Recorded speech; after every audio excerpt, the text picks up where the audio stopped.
Hi friends, I'm here to answer this video here because I don't like its argumentation, which is weak as just super weak and super annoying. It's super smug and I hate it. If you are religious, you may feel baffled by atheists, especially those who have turned their back on belief in God despite once being believers. Don't throw the baby out with the bathwater, you might want to say to them. You consider the unbeliever to have squandered something truly valuable, a relationship with God that can result in eternal life, in their haste to escape a particular corrupt or abusive sect. You might also object to atheism because you believe it offers no purpose for life. You perhaps... Okay, so presumes that religion engages in faith-based behaviors because people are seeking eternal life. That's not necessarily the case. argue that without belief in something greater, life becomes meaningless. We would all be just mortal beings whose sole objective is to pass on our genes before keeling over and dying. If these are your objections to atheism, allow me to explain to you the atheist's perspective with the help of an analogy. Imagine that your electricity company randomly selected you and 7 others for an all-expenses paid 2-week vacation in Paris. In addition to being able to eat at any restaurant for free, you get $2,000 spending money for every day that you're there. And so, pinching yourself, you fly out to Paris first class and begin enjoying your dream vacation. After a couple of days of fun and lavish spending, you begin meeting some of the other 7 winners, who tell you of a rumour that has started circulating. One of the winners claims to be related to one of the directors of the electricity company, and this director has apparently told him that there is another prize that will be announced once the vacation is over. A memo is produced that seems to verify these claims and offers more details. It seems the electricity company has decided to make one of the 8 Paris trip winners its customer of the year. The prize is a luxury... Okay, so in this analogy, of course, they're saying that, you know, these people who are on the trip of a lifetime, most of them end up going and assuming the memo is correct and not spending any money on their trip because that way they can have a chance, a 1 in 8 chance of winning the home in the Bahamas. Whoever spends the least money will get the home in the Bahamas. Obviously, this is a metaphor for Christianity and the Bible and heaven and stuff, and saying that the Bible is like a memo that's unsubstantiated that promises a bigger prize after life if only you curtail yourself during life. Okay, so first of all, that's not how it works. It's not like whoever spends the least money goes to heaven, and according to the Bible, I'm sure. I'm not a Bible expert or anything. But second of all, there's lots of expressions of faith that aren't. They don't follow from the Bible, right? It's there's an assumption that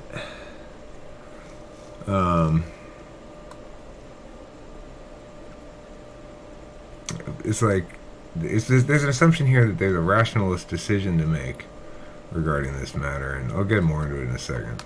Different sperm out of the 100 million in contention had found its way to your mother's egg, you would not be here watching this video. That's without even considering the probability of your parents meeting each other and falling in love in the first place. When you factor in the same dizzying improbability for the birth of your parents, your grandparents, your great-grandparents, going all the way back through the evolution of our species to when our predecessors were bacteria, the chances of you being here now are basically 0. But... Okay, so you're one of the lucky prize winners because you're really, really unlikely you're going to win this prize. To be genetic hopeful somehow, you know, well, your parents, their parents, all that garbage. Well, what's wrong with that argument? First of all, presumably someone had to be. It's like saying, oh my god, you drew the 7 of clubs. Do you know that's a 1 in 52 chance? That's really impressive. Well, I could say that after every card you draw. So it's not meaningful, right? It's not meaningful to say there's a probability because the probability on something like that is 100% or 0%. There's no... It's not like... there's not a series of trials, right? The idea of probability is that you have independent trials of a closed system set of things. But there are no... Well, maybe there are independent trials, but we have no reason to believe there are. If there were independent trials, then they'd run the system again multiple times, and something different would happen each time, presumably. And you could, if you could reduce that in time and scope to, you know, to something that we could compare against each other, and presumably there could be multiple independent trials, but there's no reason to conclude that. So there's certainly no reason to be making arguments from probability here. So that's garbage. But here you are. You won the lottery, and your prize is a moment in the sun. You can either make the most of that moment, perhaps by making the world a little better for those who will follow, or even simply by enjoying yourself, or you can spend it under the assumption that there is something better waiting for you if you will only limit yourself in ways determined for you by your... Again, faith as a behavior may address issues of death some people may ascribe to specific life after death understandings that they link in with their faith, but I would say a majority of faith-based behavior is not about trying to earn a place in heaven. At least it never has been that for me. I don't know what to think about afterlife. I understand faith to be a behavior one engages in. I mean, if you want a similar metaphor to what they're doing, imagine that you are playing a game. You're playing a game to see.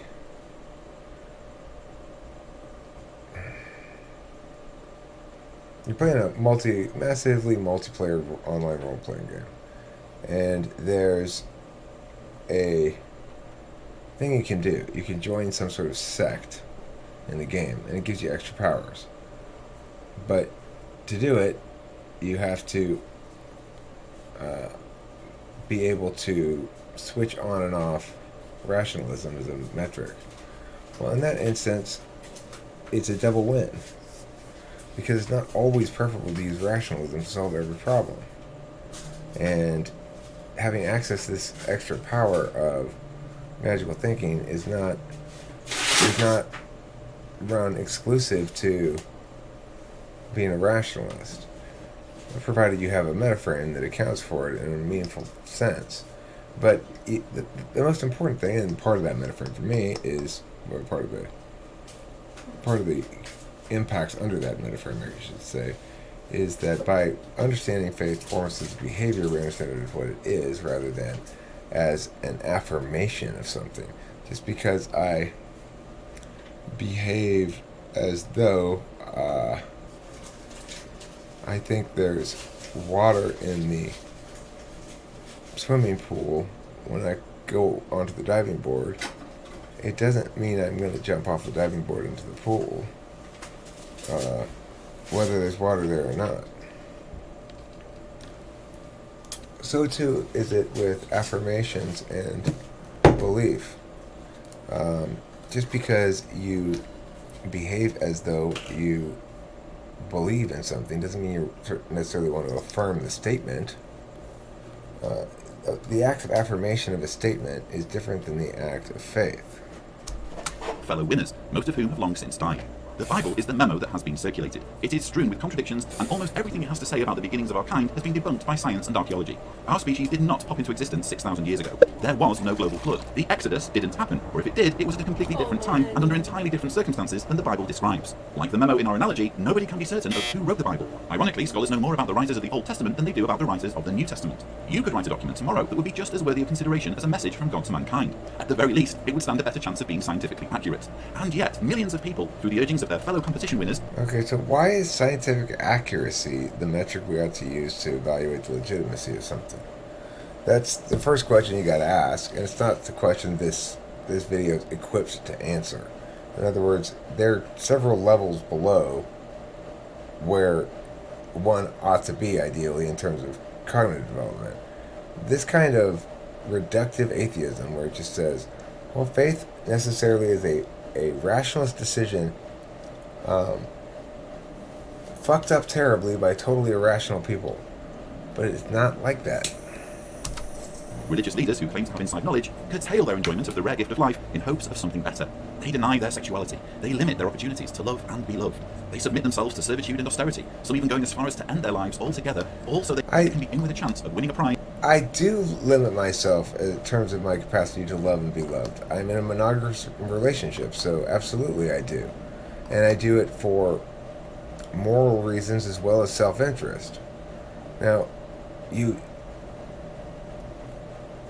does it have to do with religion or God or faith or something like that? Well, it's complicated.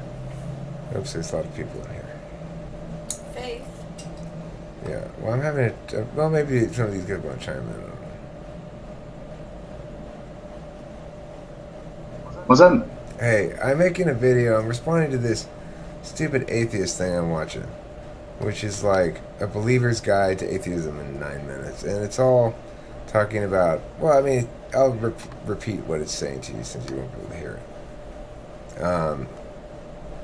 It's only got like a minute or two left anyway. So, Kimmy, where you going? Running away from me? Their So sexuality, atheism is gay. they Now wisdom limit is their what's in. opportunities to love and be Also loved. atheist. Okay, so it They says submit themselves to servitude and austerity. people some even curtailing going as their far as to ability end to their love lives who they love altogether. and blah blah blah Also, blah. they can be in Also, with a they chance can be of in winning with a prize chance at that winning a nobody can prize deliver. that The nobody hope can of deliver. cheating The hope death. of cheating death. This is why myself and others This is why cannot be myself and persuaded others by such cannot be reasoning persuaded as, by such "Don't reasoning throw the as baby out don't with the throw the baby bathwater." out with the bathwater. The real baby, The real baby, the thing most precious, most to those precious who think like to those we who do, think like we is do, life is itself. life itself. The chance to The make chance the most to of make. our You're cutting out, fantastically Eric. improbable time. Yeah, I'm sorry, dude. You're life. cutting out. If you could refresh real quick, because I Yeah, want to you hear did this. real bad Throwing voice. it away for any reason, let alone on account of spurious, unverifiable rumours circulated in the murky past by uninformed, unknown people whose moment in the sun has long since passed. Life does have a purpose, whether you believe the claims that it can go on forever or not.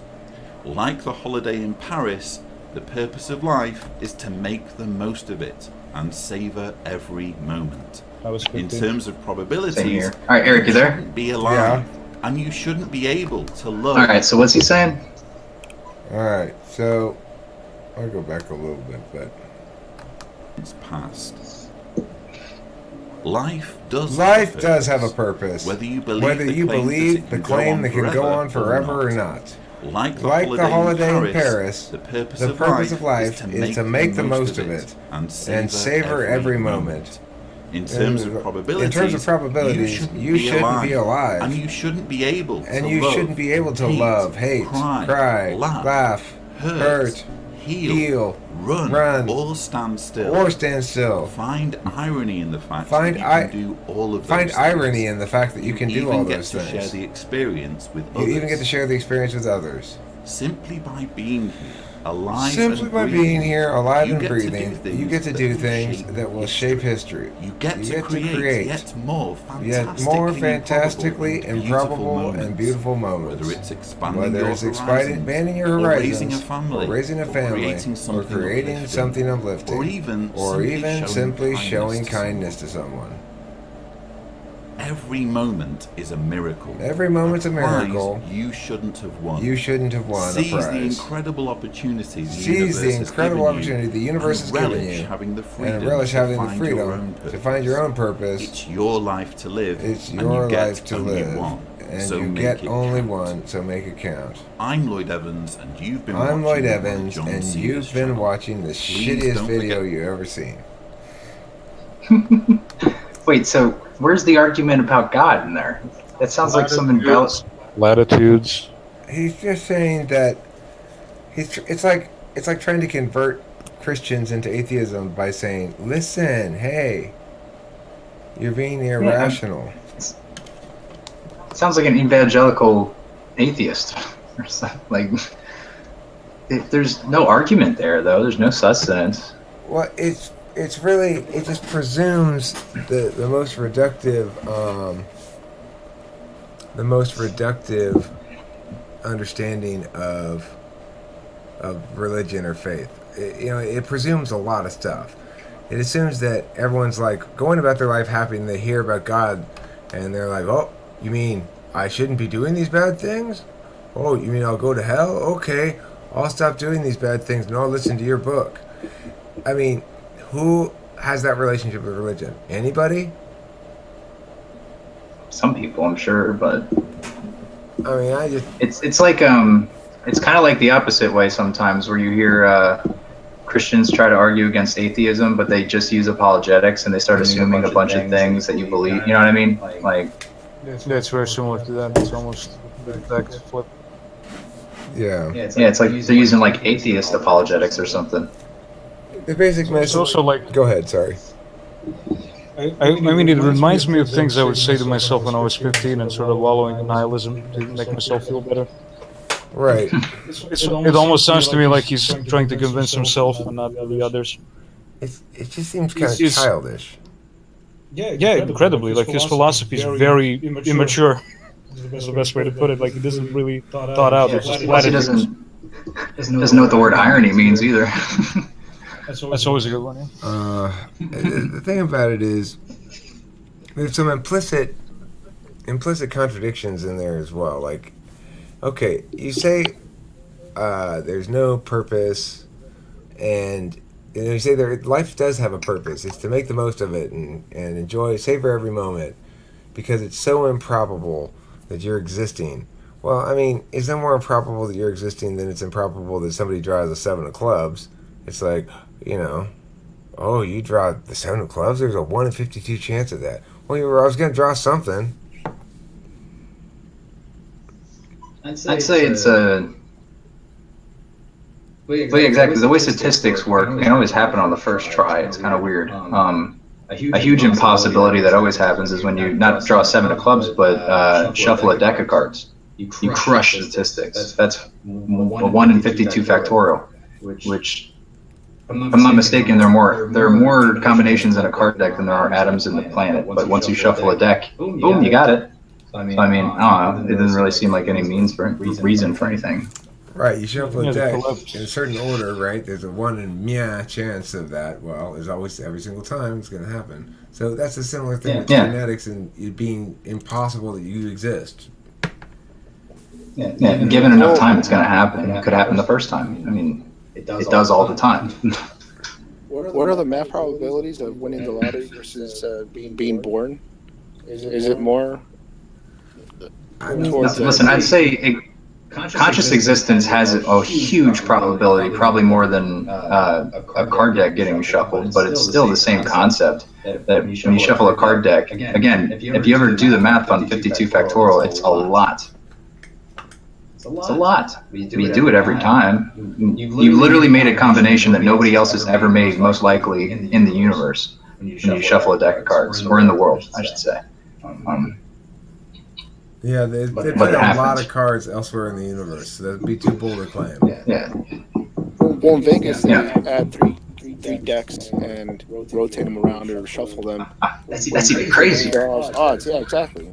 It's crazier. You want to shatter odds, get a billion combination card thing going and shuffle it once. Yeah, I mean, the confusion there is like, yes, that is the possible combinations where you get with the factorial, but drawing like an ace of spades is still 1 in 52.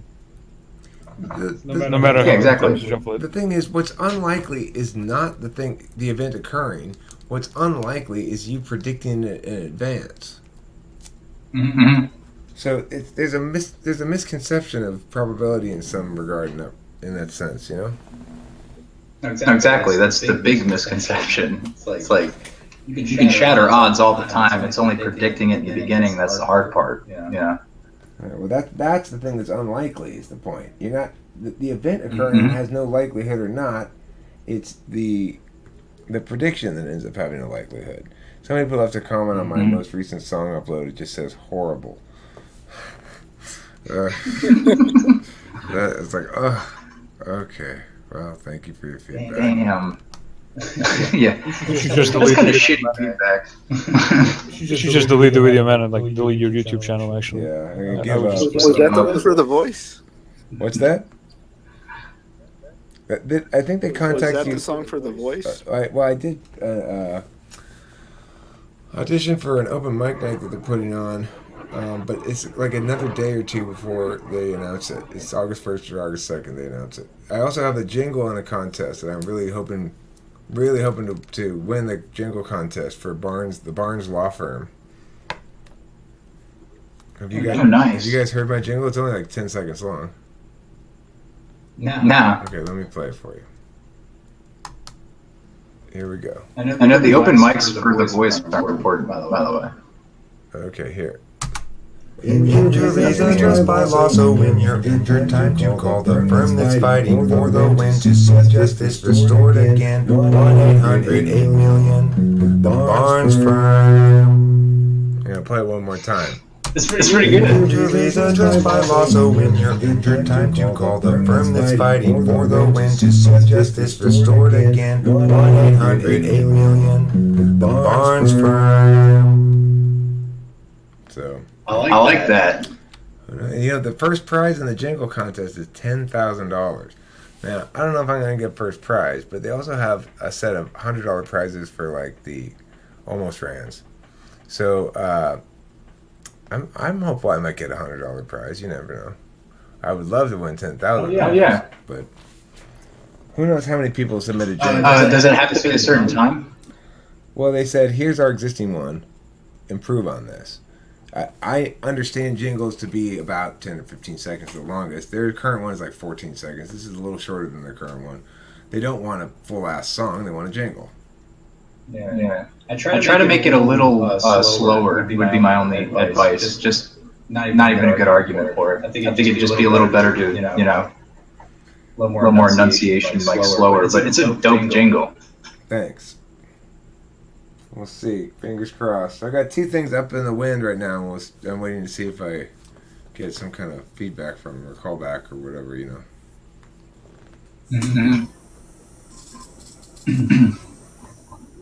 Say from my understanding of how you said there's an audition for open mic for The Voice. Yeah. Yeah, that's usually where people actually get on The Voice, from what I hear. Oh, really? Yeah, it's like the open mic is where they kind of make their judgment, like, okay, this person's gonna make it, you know? That's kind of a good way to get in. Oh. Well, Then you just kind of show up to the real one, and they already say you're gonna make it, basically, you know?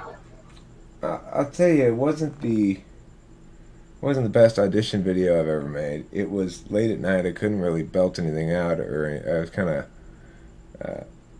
keeping it down. But you only have so much attention and energy to direct towards something like that, and I knew I probably wasn't going to come back and do another one later. I'd probably just say, fuck it. So I just went ahead with what I had. But, I think it conveys a level of comfort, at least. Like, I'm comfortable in front of people, I'm comfortable on stage, I'm comfortable making music and stuff like that, which is kind of like a minimum criterion. So if you get that, maybe that's sufficient. I don't know. Hell yeah. I say it's one big problem I have usually with videos is that I kind of rush them, just put them out there, at times where I can't belch or, belt out. I mean, certain voicings and shit, It's kind of like, well, I did it. You make music? Oh, yeah, you do. Yeah. Oh, I forgot. Sorry. Are you good? Did you try out for The Voice? Nah. Why not?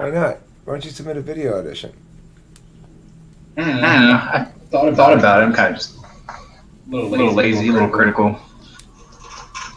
Well, Shane, I want to encourage you to do so. Okay? Might as well. You throw those seeds out there, you never know what's going to grow. And if you don't plant, That's a really good point. You don't plant no seeds, you ain't going to harvest nothing. You're not gonna embarrass yourself, man. If you do, like, nobody's watching. It's fine. Yeah. It's not televised. Right. Yeah.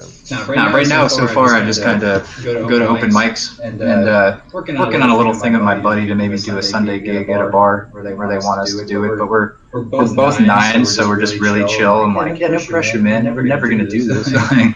No. One of you guys has to step up and be like, "Get your ass over here, bitch." Yeah, I know. We'll never do it. It's so bad.